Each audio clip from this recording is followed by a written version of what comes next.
Yooyyaa akkam jirtu maatii fi jaalattoonni qubee jenereeshin nageenyi badhaadha. Mata dureen har'a isiniif qabadhee dhufe bu'uura barattoonni kutaa ja'affaa na gaafataniin deebii qorumsa xumura barnoota sadarkaa tokkoffaa kutaa ja'affaa bara barnootaa 2016 kan afaan Oromoo hojjechuu ta'a. Kanaafuu haga xumura sagantaa keenyaatti waliin turaan affeerraa keenya. Gaaffii fi yaada yoo qabaattan karaa feesbuukii, imeelii fi yuutuubii keenyaa nuuf barreessuu ni dandeessu. Gaaffii tokkoffaa gaaffiin tokko haga 8 jiru fayyadama jechootaa jedha. Kunis maal jedhaa? Tokkoffaa irratti hiika fakkaattii jechootaa filadhu jedha. Hiika fakkaattii jechuun hiika kallattii jechuudha. Kanaafuu gaaffilee jiran keessaa gaaffilee nuu kennamuuf hiika kallattii kennaa deemna jechuudha. Gaaffichi maal jedhaa? Hiikni fakkaattii mi'a jedhu gaaffii mi'a jedhu hiikni kallattii isaas keessaa aan fedhii, baan hawwii, caan meeshaa, daan qabeenya jedha.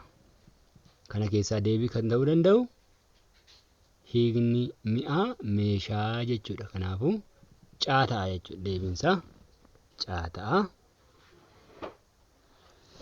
Jecha tolche jedhuuf hiika kallattii ta'uu kan danda'u filannoowwan dhiyaatan keessaa tolche kan jedhuuf aan faallesseedha, baan diige, caan hojjete, daan balleesseedha.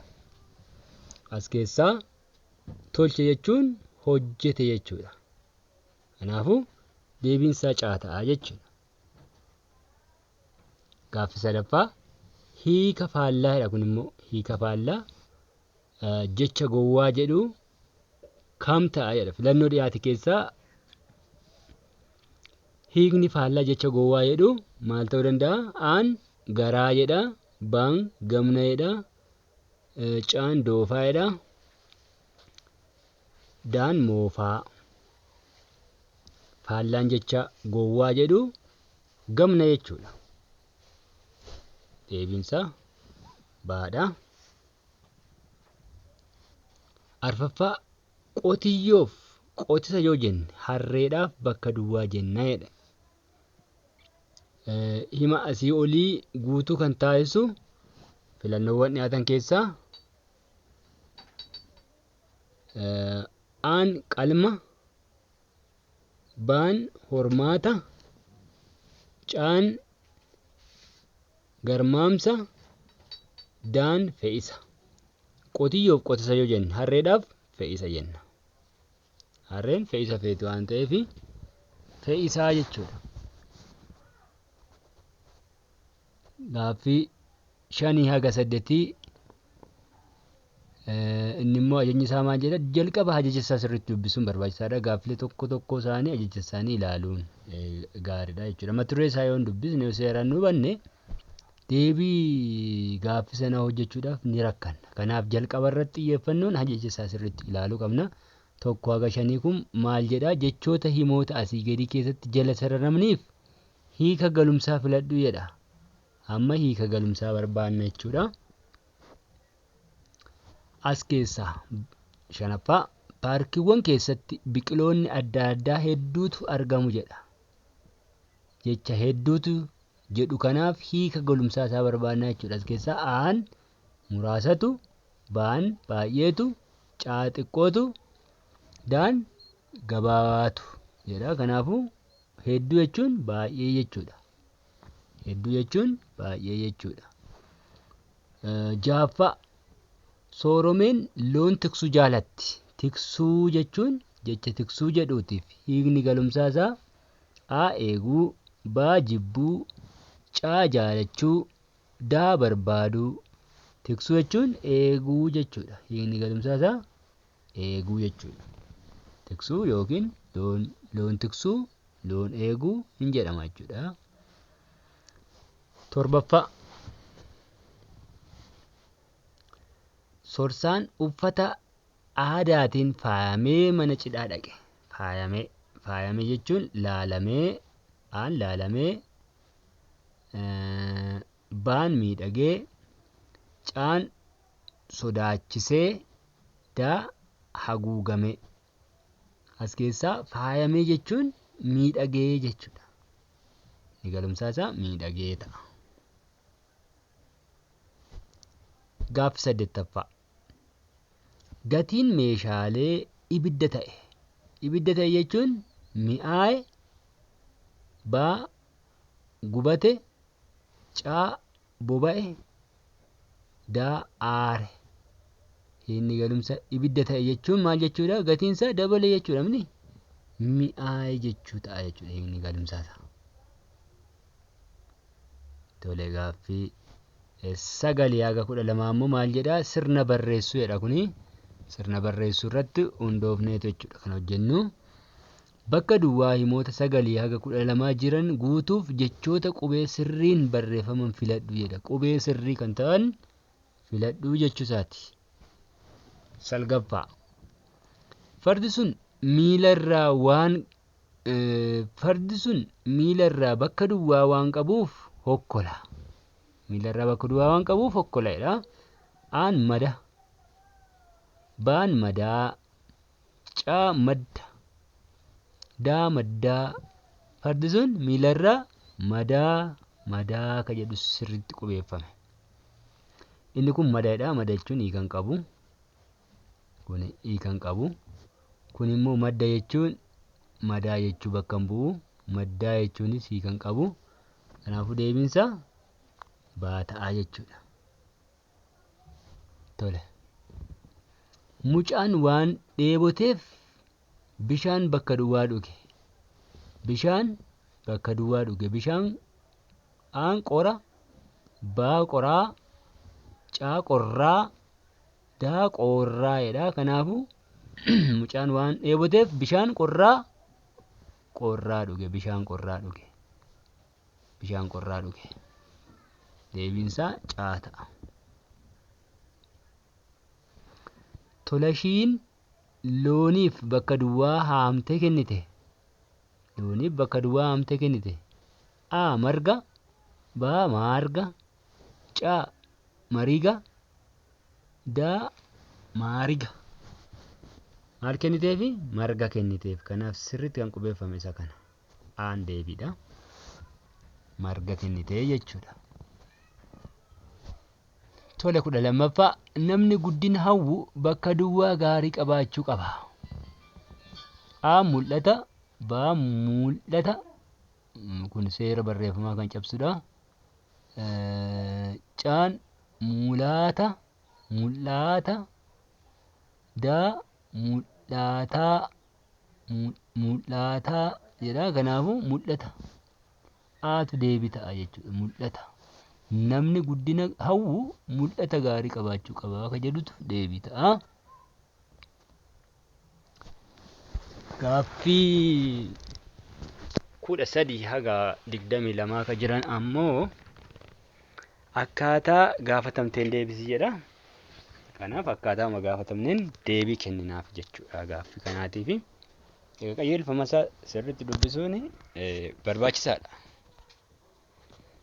Tole 13ffaa. Jechoota asii gadii keessaa dogoggora qubeessuu kan qabu kami? Dogoggora qubeessuu kan qabu kami? Mi'aa dubbisnu.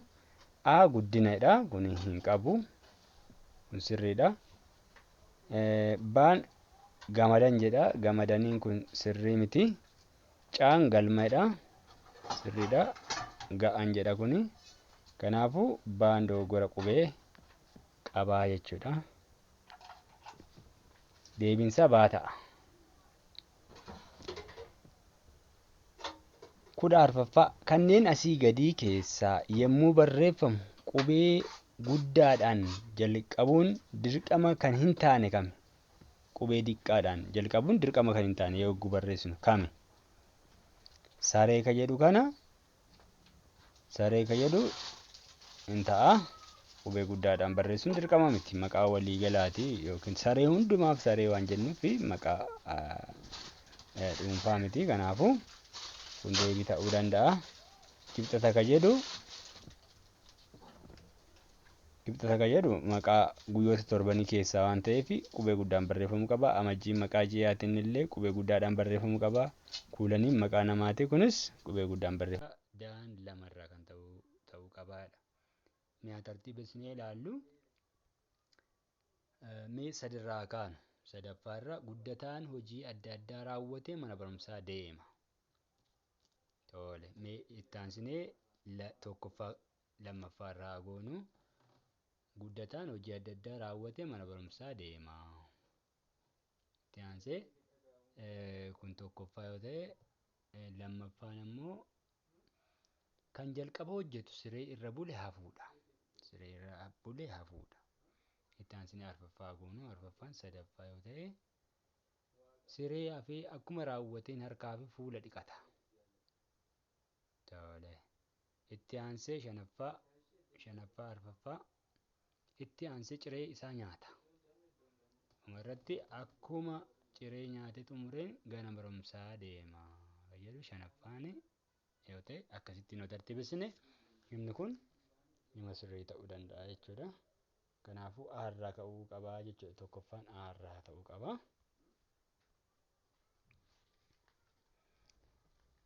Itti aansee gaaffii 23 haga 30 jiran akkaataa gaafatamteen deebisii jedha. Kanaafuu akkaataa gaafatamneen deebisnaa jechuudha. Mee gaaffilee isaa dubbisnu 23ffaa kanneen asii gadii keessaa maqaa dhuunfaa kan ta'e kami? Maqaa dhuunfaa. Fardi maqaa dhuunfaa miti maqaa waliigalaati. Albuuda maqaa waliigalaati. Albuudni warqeen jira, alumineemiin jira, kooppariin jira. Hedduudha egaa albuudni maqaa waliigalaati jechuudha. Albuuda jechuun bishaanis maqaa waliigalaati. Maqaa dhuunfaan as keessaa siddisee kan jedhu maqaa dhuunfaa ta'a jechuudha. Siddiseen maqaa dhuunfaa ta'a. Kanaafuu daa ta'a jechuudha deebiin keenya. Siddisee ta'a. Tole. 24ffaa kanneen asii gadii keessaa maqaa waliinii kan ta'e kami jedha. Awwaash maqaa waliinii miti. Laga kan jedhu maqaa waliinii ta'uu danda'a. Sudaan kan jedhu maqaa waliinii miti. Afrikaa kan jedhu illee maqaa waliinii miti. Kun maqaa ardiiti. Ardii torba moo saddeet ardii torba jira. Isaan maqaa mataa isaanii qabu. Maqaa laga garuu lageen adda addaatu maqaa waliinii qabu jechaadha. Laga guddaa ta'uu xiqqaa ta'uu maqaa waliinii qabu. Tole jecha gammoojjii jedhu birsagatti yommuu qoqqoodnu sirriin kamii jedha. Jecha jabaa bakka sagaleen jabaatu yookaan jechi jabaa qubee dubbifamaa gosa tokkotu walitti aana. Kanaafuu bakka sana maal goona? Qubee dubbifamaa sana lamaan addaan baasuudha. Amma maan kun lamaan addaan baasaa asitti jaan addaan baha. Jaanis addaan baha iddoo lamatti. Jaan tokko gamatti tokko gamatti. Maalis tokko gamatti tokko gamatti baha. Akkaataa kanaatiin yoo ilaalle kun iddoo sirriitti hin cinne. Kun immoo asitti dhufee badee. Kun immoo asitti badee. Kanaafuu kun sirriidha. Gammoojjii akka kanaatti daatu sirriidha jechuudha. Kun deebii ta'a. Caaltuun mucaa bareedaa qabdi. Maqibsi hima kanaa kami? Mucaa bareedaa. Maqaa kana kan ibse kami? Mucaa bareedaa kan jedhu kanaafuu kanatu deebii ta'a. Caaltuun matimadha.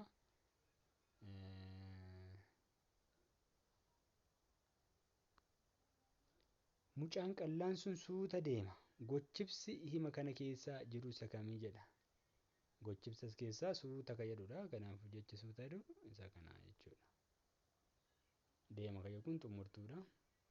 Qal'aan maqibsadha malee gochibsan ta'u. Kanneen asii gadii keessaa maqaa dimshaashaa kan ta'e kami? Maqaa dimshaashaa kan ta'e sangaan maqaa dimshaashaa miti gareedhaaf kan kennamedha. Qamaleen akkas maqaa dimshaashaa miti. Sireen maqaa dimshaashaa miti. Midhaan kan jedhu maqaa dimshaashaati. Midhaan dheedhii haa ta'u. Midhaan gosa hedduu adda addaa jira. Inni maqaa dimshaashaa ta'uu danda'a. Himoota asii gadii keessaa kan gocha yeroo ammaa raawwatamaa jiru agarsiisu kami jedha. Aan jiruun boru ganama ni dhufa ta'a. Ni dhufa ta'a. Waan fuulduratti ta'uuf jedhu kan ibsudha. Kanaafuu kun waan amma ta'aa jiru agarsiisu. Soofiyaan kitaaba dubbisuu jaalatti jedha. Kun waan irra deddeebiin agarsiisu kan ibsudha. Badhaasaan loon gara lagaatti bobbaasedha. Kunis gocha darbe agarsiisa. Magartuun gara mana barumsaa deemaa jirti. Deemaa jirti jechuudha ammayyuu. Gochi kun amma waan raawwatamaa jiru agarsiisa jechuudha. Deemaa jirti. 30. Ayyaantuun kitaaba haarawaa bitte. Hima kana keessatti matimni kam? Matimni asirratti ayyaantuudha. Ayyaantuun abbaa dhimmaa yookiin matimaa jechuudha. Gaaffilee 31 haga 34 jiran akkaataa gaafatamteen deebisuu jedha. Kun qajeelfama nuuf kennamedha. Gaaffii kana 31 haga 34 kan jiran akkaataa gaafatamne irratti hundoofnetti deebisnaa jechuudha. 31. Hibboon yeroo taphatamu gaafatamaan hibib kan jedhu gaafataan maal yoo jedhedha. Amma hibboon namni jalqabu maal jedhaa jechuu isaati. Inni gaafatu sun maal yoo jedhe inni gaafatamu immoo hibib jedha.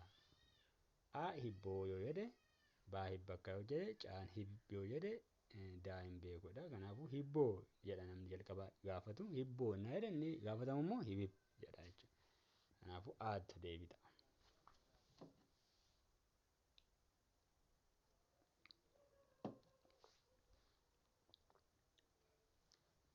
Soddomi lammaffaa baala fakkaata waaqarra kaata jedha hibboon kun. Deebiin hibboo kanaa maali jedhe? Aan huuba, baan abidda, caan bubbee, daan xiyyaara. Baala fakkaata waaqarra kaata. Deebiinsa xiyyaara. Abbaatu of mara jedhe. Abbaatu bakka duwwaa jedhe bofti. Bakka duwwaa galuun mammaaksa kana guutuu kan taasisu kamii jedhe. Aan dhala, baan xaxa, caan fala, daan mara. Mee tokko tokko isaanii galchinee ergaa isaa ilaallu. Abbaatu of dhala jedhe bofti hin jedhamu. Abbaatu of xaxa jedhe bofti hin jedhamu. 15ffaa mallattoon xumura yaadaa rifaatuu yookaan naasuu ibsuu irratti galuu qabu kami? Mallattoo xumura yaada rifaatuu yookaan naasuu ibsuu irratti galuu qabu kamii jedha. Aan tuqaa jedha. Tuqaa lama. Tuqaan lama hin galu. Tuqaan tokko hin galu. Raajeffannoon ni gala. Gaaffiin hin galu. Waa naasuu yookiin rifaatuu wanni akka ajajaa kennina yoo ta'e waan akka iyyaa sagalee iyyaa dinqisiifannaa wantoota akkasiitiif mallattoo raajeffannootti fayyadamna.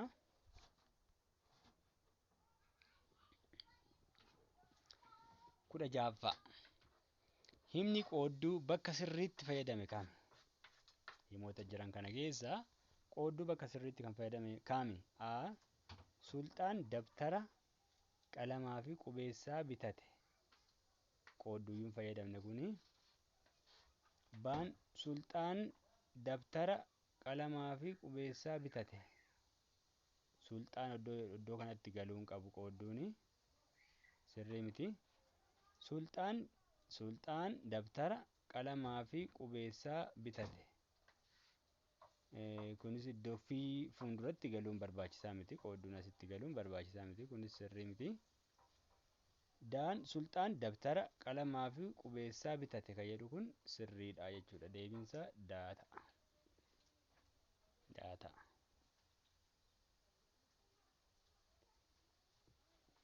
17ffaa himoota asii gadii keessaa kan guddeessa sirriidhaan barreeffame kami? A. Ganamoon magaalaa Bishooftuu jiraata kan jedhu qubee guddaan ta'uu hin qabu. Kun sirrii miti. Magaalaa kan jedhullee qubee guddaa ta'uu qaba. Maaliif magaalaa Bishooftuun maqaadha. Maqaa magaalaati. Yeroo kana magaalaa kan jedhullee waliin qubee guddaa ta'uu qaba.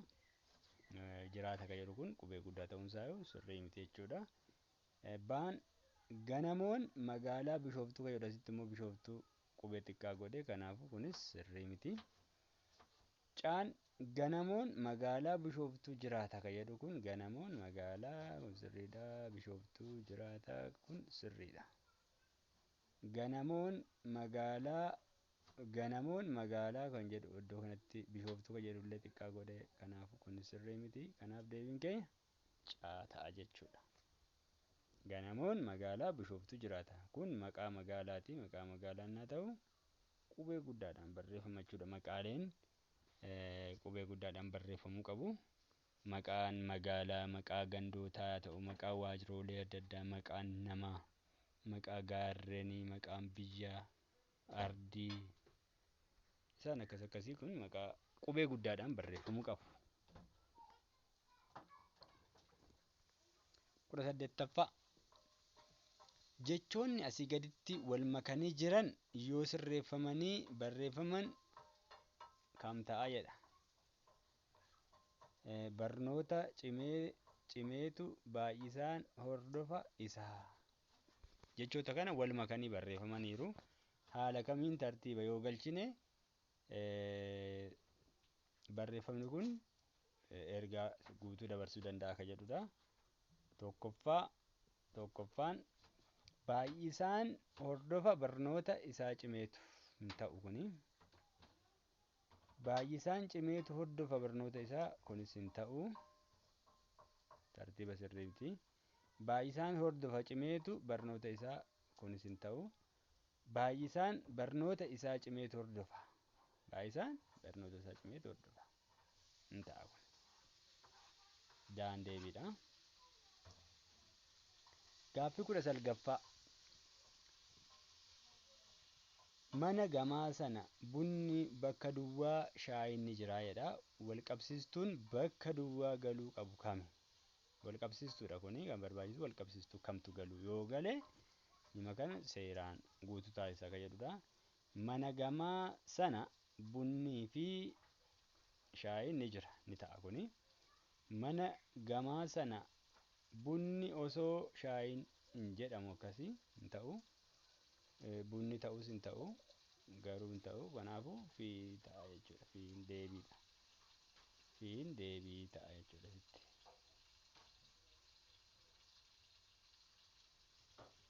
Mana gamaa sana bunnii fi shaayiin ni jira akka jedhu deebii ta'a. Deebiinsa haadha jechuudha. 20. Gaaleen waldaa misooma Oromiyaa jedhu gabaajessuun yoo barreeffamu kanneen asii gadii keessaa kamtu sirriidha?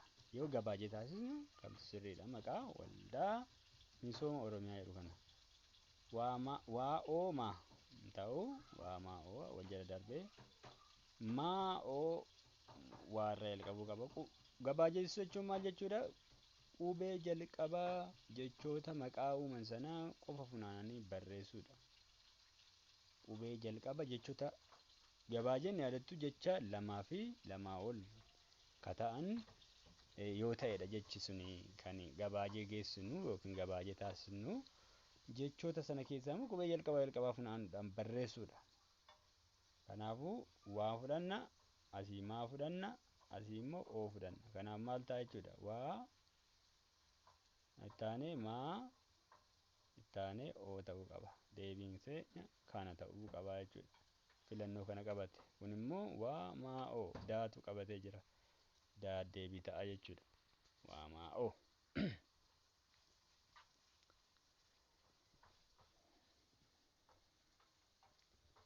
21 walaloo asii gadii dubbisi. Sarara jalqabaa gaaleetti qooduuf bakki galumsaa muraa sirriin isa kamii jedha. Walalichi maal jedhaa? Gudar maa jettaa gudar farda leenjisaa funxur maa jettaa kolfuu na kajeelchisaa jedha walaloon kuni. Bakka kamitti yoo cite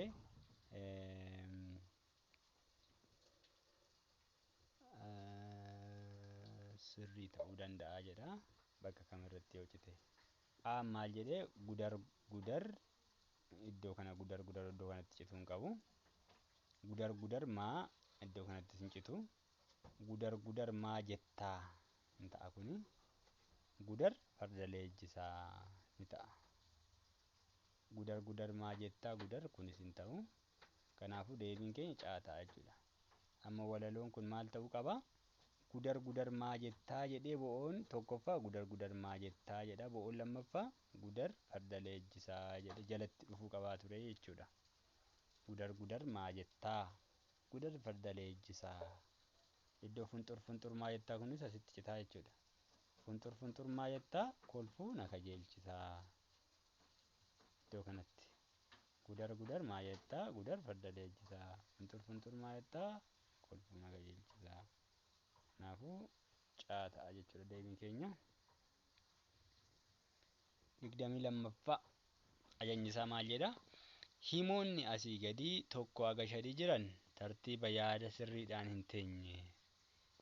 Tartiibni yaadaa yoo sirreeffame himni jalqabarra ta'uu qabu lakkoofsa kam biratti kan argamudha jedha. Himoota wal makanii tartiiba addaatiin taa'anii tokkoffaa irratti himni tokko warra filannoo dhiyaatan keessa jalqaba irratti yoo dhufe isaan kaan tartiiba galuu jedha. Maal jedhaa mee itti haa ilaallu. Kan jalqaba hojjetu siree irra bule hafuudha jedha. Tole. Akkuma ciree nyaatee xumureeni gara mana barumsaa qajeela jedhe. Guddataan hojii adda addaa raawwatee mana barumsaa deemadha. Siree hafee akkuma raawwateen harkaa fi fuula dhiqata jedha. Itti aansee ciree isaa nyaata jedha. Kanaaf as keessa tokkoffaa irratti dhufuu kan qabu kamidha? Aan lakkoofsa 3 irra kan jiru guddataan hojii adda addaa raawwatee mana barumsaa deema kan jedhu kana ta'a jedhe. Tokkoffaa irra yoo dhufe kan sirrii ta'u. Baan immoo tokkoffaa irra kan jiru kan jalqaba hojjetu siree irra bule hafuudha jedhe. Caan ammoo 5 irra kan jirudha itti aansee kan jedhu kun ta'uu hin danda'u kunis sirumayyuu tartiibni isaa itti aansee irraan ka'u jechuudha. Daan immoo akkuma ciree nyaatee xumureeni gara mana barumsaa qajeela jedha. Fuula dhiqachuun iyyuu hin jiru inni mana barumsaa nyaatee qajeeladha. Tole isaan kun lamaan hin ta'an keessaa baafanne tokkoffaa nageenyi badhaadhaa. Mata dureen har'a isiniif qabannee dhufne qorumsa kutaa 6ffaa deebisaa hojjechuu ta'a. Kanaafuu haga xumura sagantaa keenyaatti waliin turaan affeerraa keenya. Gaaffii tokkoffaa gaaffiin tokko haga 8 jiru fayyadama jechootaa jedha. Kunis maal jedhaa? Tokkoffaa irratti hiika fakkaattii jechootaa filadhu jedha. Hiika fakkaattii jechuun hiika kallattii jechuudha. Kanaafuu gaaffilee jiran keessaa gaaffilee nuu kennamuuf hiika kallattii kennaa deemna jechuudha. Gaaffichi maal jedhaa?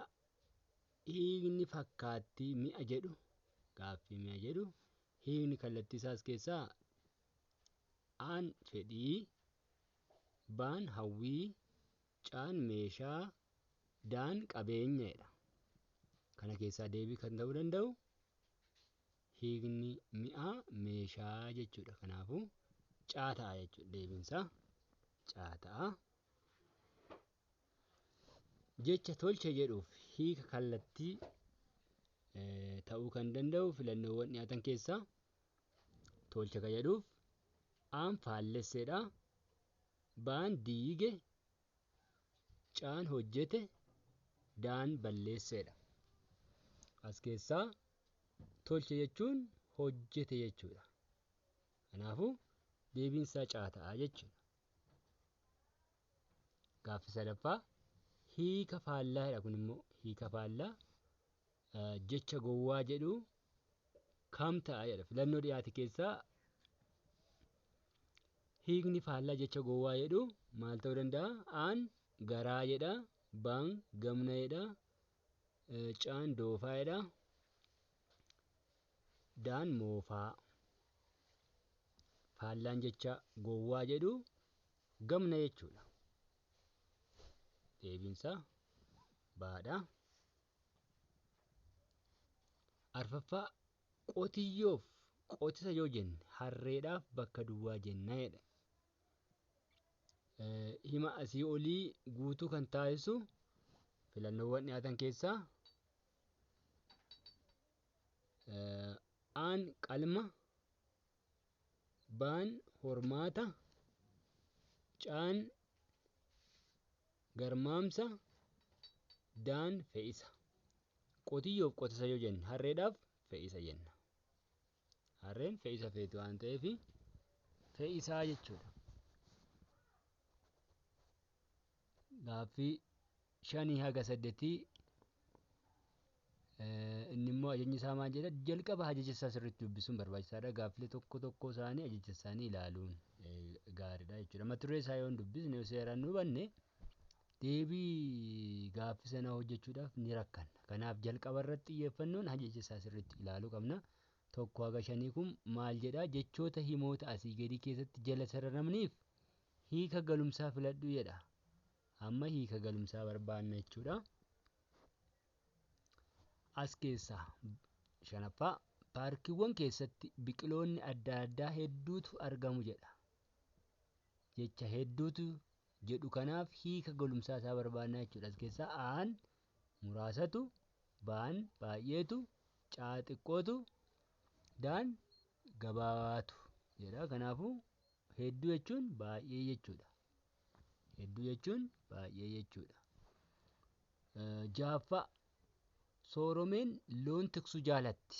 Tiksuu jechuun jecha tiksuu jedhuutiif hiikni galumsaa isaa a eeguu, baa jibbuu, caa jaalachuu, daa barbaaduu. Tiksuu jechuun eeguu jechuudha. Hiikni galumsaa isaa eeguu jechuudha. Tiksuu yookiin loon tiksuu, loon eeguu hin jedhama jechuudha. 7ffaa sorsaan uffata aadaatiin faayamee mana cidhaa dhaqe. Faayamee jechuun laalamee, aan laalamee, baan miidhagee, caan sodaachisee, daa haguugamee. As keessaa faayamee jechuun miidhagee jechuudha. Hiikni galumsaa isaa miidhagee ta'a. Gaaffii 8ffaa gatiin meeshaalee ibidda ta'e. Ibidda ta'e jechuun mi'aaye, baa gubate, caa boba'e, daa aare. Hiikni galumsa ibidda ta'e jechuun maal jechuudha? Gatiinsaa dabale jechuudha. Mi'aaye jechuu ta'a jechuudha hiikni galumsaa isaa. Tole gaaffii 9-12 ammoo maal jedha? Sirna barreessuu jedha kuni. Sirna barreessuu irratti hundoofneetu jechuudha kan hojjennu. Bakka duwwaa himoota 9-12 jiran guutuuf jechoota qubee sirriin barreeffaman filadhu jedha. Qubee sirrii kan ta'an filadhuu jechuu isaati. 9ffaa fardi sun miila irraa bakka duwwaa waan qabuuf hokkola. Miila irraa bakka duwwaa waan qabuuf hokkola jedha. Aan mada, baan madaa, caa madda, daa maddaa. Fardi sun miila irraa madaa ka jedhu sirriitti qubeeffame. Inni kun madaadha. Mada jechuun hiika hin qabu. Kun hiika hin qabu. Kun immoo madda jechuun madaa jechuu bakka hin bu'u. Maddaa jechuunis hiika hin qabu. Kanaafuu deebiinsa baa ta'a jechuudha. Tole. Mucaan waan dheeboteef bishaan bakka duwwaa dhuge. Bishaan bakka duwwaa dhuge. Bishaan aan qora, baa qoraa, caa qorraa, daa qorraa jedha. Kanaafuu mucaan waan dheeboteef bishaan qorraa dhuge. Bishaan qorraa dhuge. Bishaan qorraa dhuge. Deebiinsaa caa ta'a. Tolashiin looniif bakka duwwaa haamtee kennite. Looniif bakka duwwaa haamtee kennite. A marga, baa maarga, caa mariga, daa maariga. Maal kenniteefi? Marga kenniteef. Kanaaf sirriitti kan qubeeffame isa kana. Aan deebiidha. marga kennitee jechuudha. Tole 12ffaa namni guddina hawwu bakka duwwaa gaarii qabaachuu qaba. A mul'ata, B mul'ata. Kun seera barreeffamaa kan cabsudha. Caan mul'ata, mul'ata. D mul'ataa, mul'ataa jedha. Kanaafuu mul'ata. Aatu deebii ta'a jechuudha. Mul'ata. Namni guddina hawwu mul'ata gaarii qabaachuu qaba akka jedhutu deebii ta'a. Gaaffii 13 haga 22 akka jiran ammoo akkaataa gaafatamteen deebisi jedha. Kanaaf akkaataa gaafatamneen deebii kenninaaf jechuudha gaaffii kanaatiif. Qajeelfama isaa sirriitti dubbisuun barbaachisaadha. Tole 13ffaa jechoota asii gadii keessaa dogoggora qubeessuu kan qabu kami? Dogoggora qubeessuu kan qabu kami? Mi'aa dubbisnu. A guddinadha. Kun hin qabu. Kun sirriidha. Baan gamadan jedha. Gamadaniin kun sirrii miti. Caan galmadha. Sirriidha. Ga'an jedha kuni. Kanaafuu baan dogoggora qubee qabaa jechuudha. Deebiinsa baa ta'a. 14ffaa kanneen asii gadii keessaa yommuu barreeffamu qubee guddaadhaan jalqabuun dirqama kan hin taane kami? Qubee diqqaadhaan jalqabuun dirqama kan hin taane yogguu barreessinu kami? Saree ka jedhu kana. Saree ka jedhu hin ta'a. Qubee guddaadhaan barreessuun dirqama miti. Maqaa waliigalaati yookiin saree hundumaaf saree waan jennuuf maqaa dhuunfaa miti. Kanaafuu kun deebii ta'uu danda'a. Kibxata ka jedhu maqaa guyyoota torbanii keessaa waan ta'eef qubee guddaan barreeffamuu qaba. Amajjiin maqaa ji'aatiin illee qubee guddaadhaan barreeffamuu qaba. Kuulaniin maqaa namaati. Kunis qubee guddaan barreeffama. 15ffaa mallattoon xumura yaadaa rifaatuu yookaan naasuu ibsuu irratti galuu qabu kami? Mallattoo xumura yaada rifaatuu yookaan naasuu ibsuu irratti galuu qabu kamii jedha. Aan tuqaadha. Tuqaa lama. Tuqaan lama hin galu. Tuqaan tokko hin galu. Raajeffannoon ni gala. Gaaffiin hin galu. Waa naasuu yookiin rifaatuu wanni akka ajajaa kennina yoo ta'e waan akka iyyaa sagalee iyyaa dinqisiifannaa wantoota akkasiitiif mallattoo raajeffannootti fayyadamna.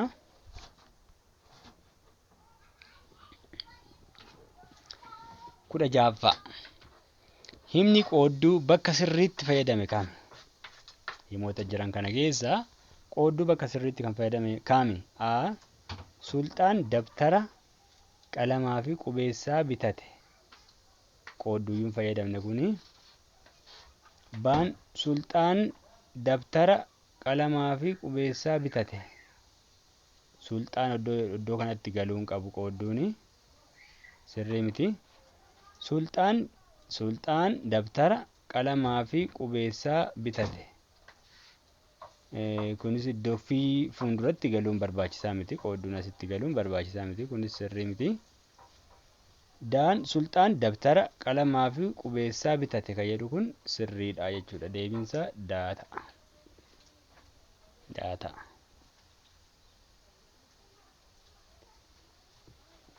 17ffaa himoota asii gadii keessaa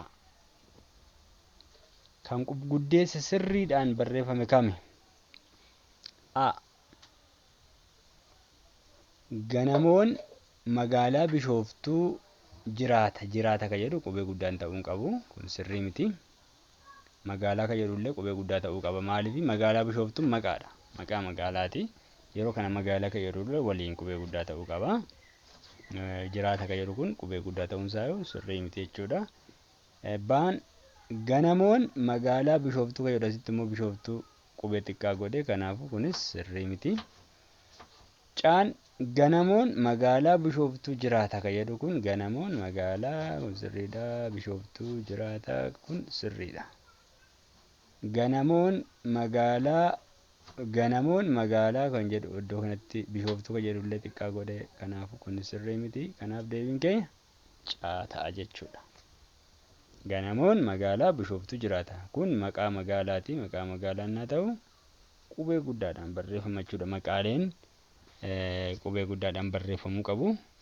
Maqaan magaalaa, maqaa gandootaa haa ta'u, maqaa waajjiroolee adda addaa, maqaan namaa, maqaa gaarreenii, maqaan biyyaa, ardii isaan akkas akkasii kun maqaa qubee guddaadhaan barreeffamuu qabu. 18ffaa jechoonni asii gaditti wal makanii jiran yoo sirreeffamanii barreeffaman kam ta'a jedha. Barnoota cimeetu baay'isaan hordofa isaa. Jechoota kana wal makanii barreeffamaniiru. Haala kamiin tartiiba yoo galchine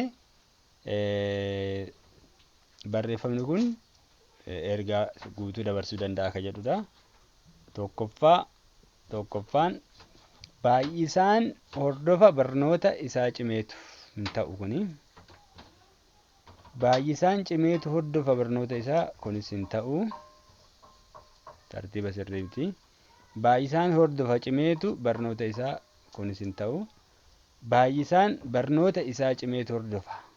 Baay'isaan barnoota isaa cimeetu hordofa. Hin ta'a kun. Daan deebiidha. Gaaffii 19ffaa. Mana gamaa sana bunni bakka duwwaa shaayiin ni jira jedha. Walqabsiistuun bakka duwwaa galuu qabu kami? Walqabsiistuudha kuni kan barbaachisu walqabsiistuu kamtu galu yoo gale dhimma kana seeraan guutuu taasisaa kan jedhudha.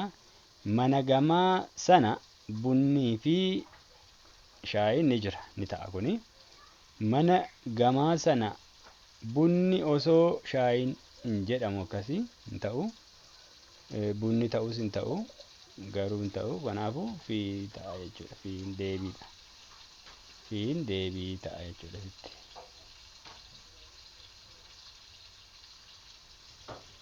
Mana gamaa sana bunnii fi shaayiin ni jira kan jedhu deebii ta'a. Deebiinsa haadha jechuudha. 20. Gaaleen waldaa misooma Oromiyaa jedhu gabaajessuun yoo barreeffamu kanneen asii gadii keessaa kamtu sirriidha? Yoo gabaajee taasisnu kamtu sirriidha? Maqaa waldaa misooma Oromiyaa jedhu kana. Waa'oo ta'u waa'oo wal jala darbee maa'oo waarra jalqabuu qaba. Gabaajessu jechuun maal jechuudha? Qubee jalqabaa jechoota maqaa uuman sanaa qofa funaananii barreessuudha. Qubee jalqaba jechoota gabaajeen yaadattu jecha lamaa fi lamaa ol ka ta'an yoo ta'edha jechi suni kan gabaajee geessinu yookiin gabaajee taasisnu jechoota sana keessaa immoo qubee jalqabaa funaanuudhaan barreessuudha.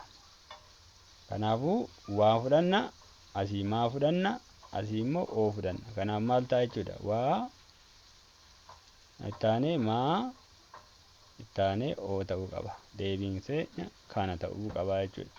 Filannoo kana qabate. Kun immoo waa maa oo daatu qabatee jira. Daa deebii ta'a jechuudha. Waa maa oo.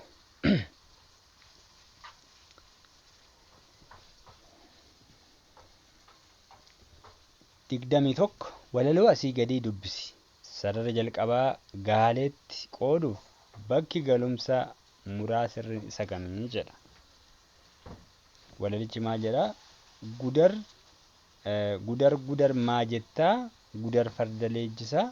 Funxur maa jettaa? Kolfuu na kajeelchisaa jedha walaloon kun. Bakka kamitti yoo cite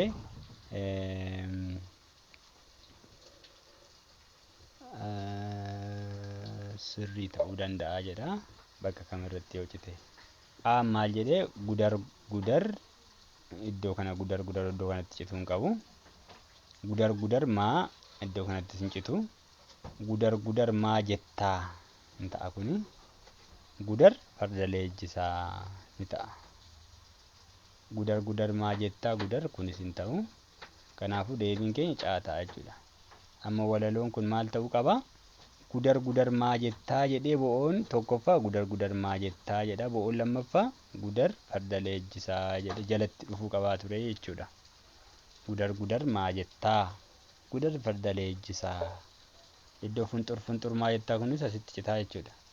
Funxur maa jettaa kolfuu na kajeelchisaa.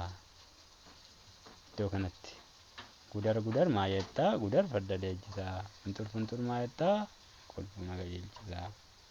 Kanaafuu caa ta'a jechuudha deebiin keenya. 22ffaa ajajnisaa maal jedha?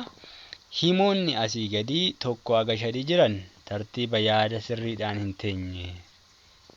Tartiibni yaadaa yoo sirreeffame himni jalqabarra ta'uu qabu lakkoofsa kam biratti kan argamudha jedha. Himoota wal makanii tartiiba addaan ta'anii tokkoffaa irratti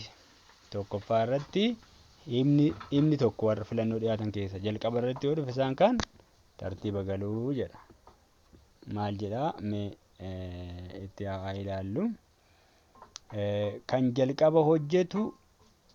jalqaba hojjetu siree irra bule hafuudha jedha. Tole.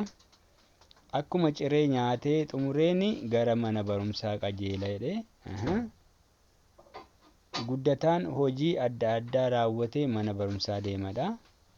Siree hafee akkuma raawwateen harkaa fi fuula dhiqatedha. Itti aansee ciree isaa nyaatedha. Kanaaf as keessa tokkoffaa irratti dhufuu kan qabu kamidha? Aan lakkoofsa 3 irra kan jiru guddataan hojii adda addaa raawwatee mana barumsaa deema kan jedhu kana ta'a jedhe tokkoffaa irra yoo dhufe kan sirrii ta'u. Baan immoo tokkoffaa irra kan jiru kan jalqaba hojjetu siree irra bule hafuudha jedhe.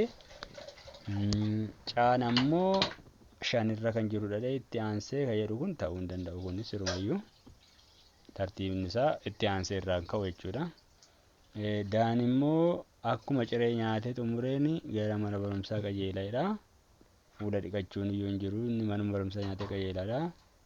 Tole isaan kun lamaan hin ta'an keessaa baafanne tokkoffaa. Caan sadaffaan immoo guddataan hojii adda addaa raawwatee mana barumsaa deema kun deebii ta'a.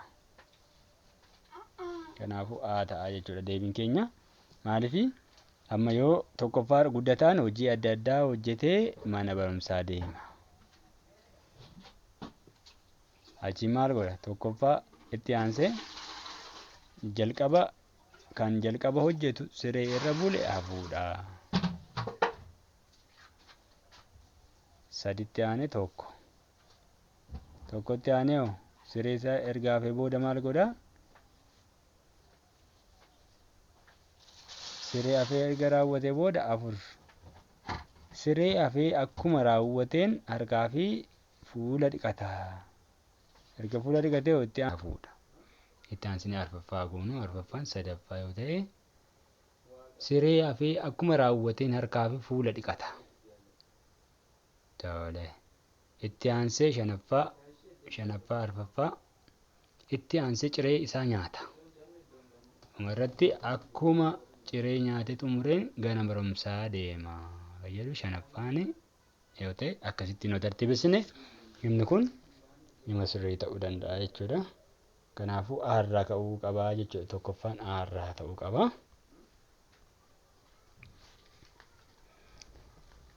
Itti aansee gaaffii 23 haga 30 jiran akkaataa gaafatamteen deebisii jedha.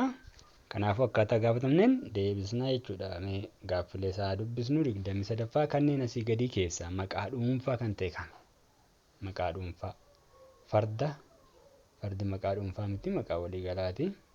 Albuuda maqaa waliigalaati. Albuudni warqeen jira, alumineemiin jira, kooppariin jira.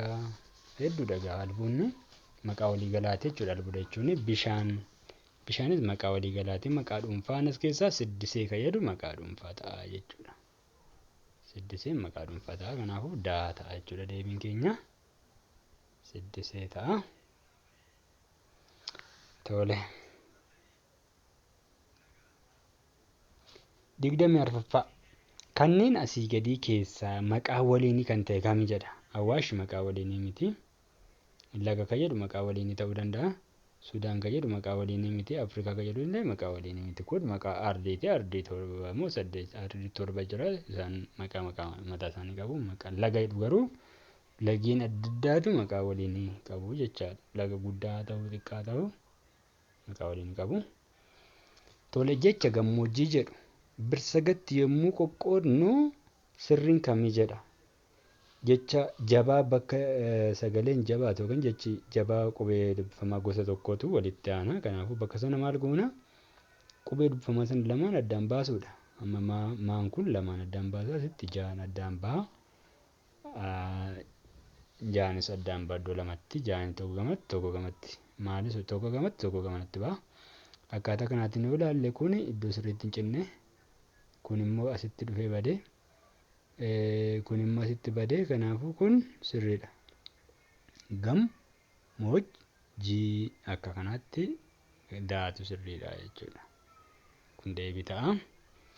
Caaltuun mucaa bareedaa qabdi. Maqibsi hima kanaa kami? Mucaa bareedaa. Maqaa kana kan ibse kami? Mucaa bareedaa kan jedhu kanaafuu kanatu deebii ta'a. Caaltuun matimadha.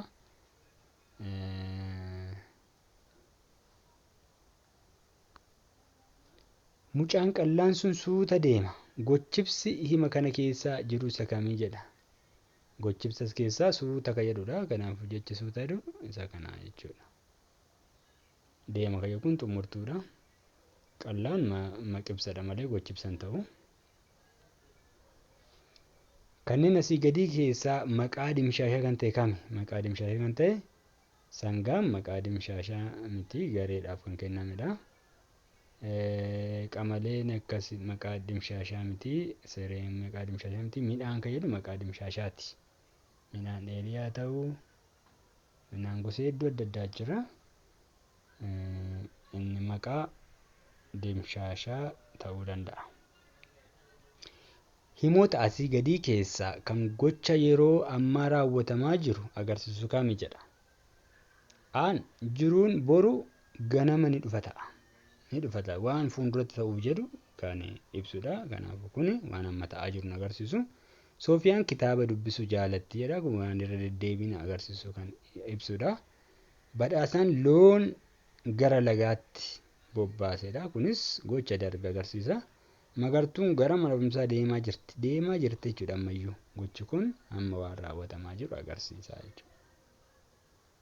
Deemaa jirti. 30.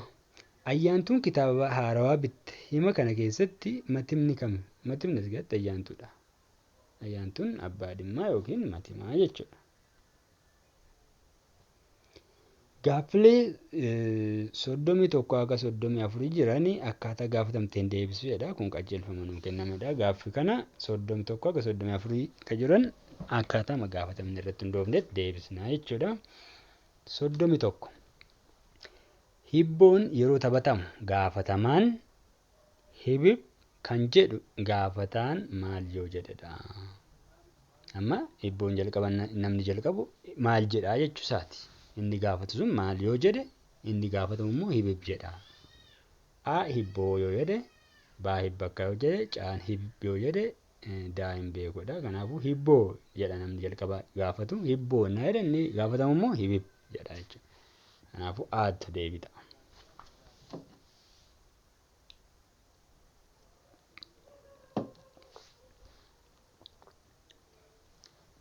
Soddomi lammaffaa baala fakkaata waaqarra kaata jedha hibboon kun. Deebiin hibboo kanaa maali jedhe? Aan huuba, baan abidda, caan bubbee, daan xiyyaara. Baala fakkaata waaqarra kaata. Deebiinsa xiyyaara. Abbaatu of mara jedhe. Abbaatu bakka duwwaa jedhe bofti. Bakka duwwaa galuun mammaaksa kana guutuu kan taasisu kamii jedhe. Aan dhala, baan xaxa, caan fala, daan mara. Mee tokko tokko isaanii galchinee ergaa isaa ilaallu. Abbaatu of dhala jedhe bofti hin jedhamu. Abbaatu of xaxa jedhe bofti hin jedhamu. Tumara jedhee booftii jedhama. Kun jechamni kun baay'ee beekamaadha Oromoo biratti. Kanaafuu deebiinsa daa ta'a jechuudha. Abbaatu of mara jedhee boofti. 34ffaa malaa fi fala dubartii gaafadhu. Ergaan mammaaksa kanaa kami jedha. Ergaan mammaaksa kanaa malaa fi fala dubartii gaafadhu hima jedhu kana yookaan immoo mammaaksa jedhu kana ergaan isaa maali? Tokko dubartii qoruuf malaa fi fala adda addaa fayyadame. Ergaan isaa kana miti. Dubartiin rakkoof furmaata kennuu irratti cimtuudha. Kana ta'uu danda'a. Dubartiin rakkoof furmaata kennuu irratti laaftuudha kan jedhu hin ta'u. Maaliif gaafadhu jedhe rakkoo malaa fi fala dubartii gaafadhu jedhe. Dubartiin to'achuun akka danda'amu mala adda addaatiin jedha. Dubartii to'achuun kan danda'amu mala adda addaatiin jedha. To'achuun jedha. Kanayyuu to'achuun jedhama malee to'achuun hin jedhamu. Dogoggora qubeessaa ni qaba. Kanaafuu deebiinsa ba'aa ta'a jechuudha kuni. Kan itti aanu egaa dubbisa kana irratti hundoofneetu hojjennaa. Mee dubbisa kana haa dubbisnu. Dubbisadha. Yaa dubbisnu. Akaakuu allaattii keessaa tokko guchiidha. Guchiiwwan dheerinaa fi ulfaatinaan beekamoodha. Dheerinni isaanii meetira 2.5 yoo ta'u, ulfaatinni isaanii immoo giddu galeessaan toora kiiloogiraama 157 ta'a. Waan kana ta'eef akka allaattiiwwan kaawwanii balali'uu hin danda'an. Qormaata guchii irratti geggeeffame irraa akka hubatametti kun kormaadha. Kun immoo dhaltuudha jechuun kan danda'amu bifa koola isaaniitiin. Kormaan koola irratti bifa gurraachaa fi adii kan qabu yoo ta'u, dhaltuun immoo koolli ishii daalacha. Saala isaanii bifa baalleetiin akkanatti gargar baasuun kan danda'amu guchiiwwan umuriin isaanii waggaa 1 gad ta'edha. Guchiiwwan jireenyaaf bakka diriiraa ta'e filatu. Bakki walqixxaataan kan caalaatti filatamu cirrachaa fi marga kan qabu yoo ta'edha. Kanneen keessaa tokko yoo hir'ate jireenyaaf itti hin tolu. Fakkeenyaaf nyaanni isaanii marga waan ta'eef margi hin jiru taanaan bakka sana jiraachuu hin danda'an jechuudha. Yaa dubbisa kana sirriitti hubachuu gaafata jechuudha. Kana hubanneerraa waa'ee guchii. Tole gaaffii 35 haga 40 jiran dubbisa kana irratti hundaa'uun deebiseedha. Dubbisnu gaaffii 35ffaa. Guchiiwwan maaliin beekamoodha? Maaliin beekamu? Gabaabinadha. Gabaabina miti. Kanaan hin beekaman. Dheerinaan beekamu. Dheerinaan ni beekamu. Qal'inaanis miti. Miidhaginaanis miti. Waa'ee dheerinaatu ka'ee jira as keessatti. Dheerinaan beekamu. Kanaaf deebiin baata'a. Ulfaatinni guchii giddu galeessaan kiiloogiraama meeqa ta'a jedha. Aan 150 oli. Baan 150 gadi. Caan 157 ta'a jedheera. Kanaafuu 155 jedha kuni. 175 jedha. 57 jedha. Asitti yoo ilaalle giddu galeessaan ulfaatinni isaanii